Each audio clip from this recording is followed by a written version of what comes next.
અમદાવાદમાં પ્રેમીએ દગો આપતા રિવરફ્રન્ટ પર આપઘાત કરવા પહોંચી યુવતી. યુવતીનો વિડીયો વાયરલ થયા બાદ પોલીસે પ્રેમી વિરુદ્ધ ફરિયાદ નોંધી છે. પરિણીત વિધર્મી યુવકે નામ બદલી યુવતી સાથે લગ્ન કરી લીધા હતા. તૌસીફ ભિસ્તી નામના યુવકે પત્ની અને બાળકો હોવા છતાં યુવતીને પ્રેમ જાળમાં ફસાવી. પોલીસે યુવતીના પ્રેમી તૌસીફ વિરુદ્ધ દુષ્કર્મની ફરિયાદ નોંધી છે. 4 માસની ગર્ભવતી યુવતીએ પ્રેમીના પરિવારને જાણ કરતા આખો ભાંડો ફૂટ્યો છે. આરોપી તૌસીફ એમટીએસમાં કંડક્ટર તરીકે ફરજ બજાવે છે.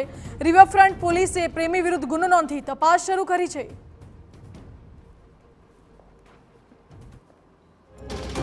તૌસીફ નામના કંડક્ટર સાથે પરિચયમાં આવી અવારનવાર મળ્યા. એમણે મને લગ્ન માટે કહ્યું. અમે બંને 4.5 મહિના પહેલાં નિકાહ પણ કર્યા. જુહાપુરા ખાતે નિકાહ પણ કર્યા છે. નિકાહનું સર્ટિફિકેટ પણ મને આપતા નથી, નિકાહનામું લાવી આપતા નથી. અત્યારે હું 4 મહિનાથી ગર્ભવતી છું. હાલ મેં એમના ઘરવાળાને જણાવતા નહોતા તો મેં જણાવી દીધું, તો મને ધમકીઓ આપે છે. તે બધાને કહી દીધું એટલે મને રાખવી નથી, છૂટાછેડા જોઈએ છે.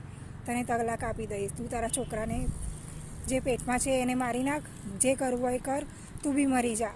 મારી જોડે નિકાહ કર્યા છે, મને દગો કર્યો છે, ધોકો આપ્યો છે. એમના ઘરમાં ગઈ તો એમના ઘરવાળા બી મને સ્વીકારવા તૈયાર નથી. બધા મને ધક્કા મારીને કાઢી મૂકી, મારી નાખવાની ધમકી આપે છે. એમની પત્ની મુમતાઝ નામની પત્ની છે, પિંકી જેનું નામ છે. એમના 3 બાળકો છે એ પણ મને ખબર નથી. મને જાણ કર્યા વગર મારી સાથે નિકાહ કર્યા, મારી જોડે આવું કર્યું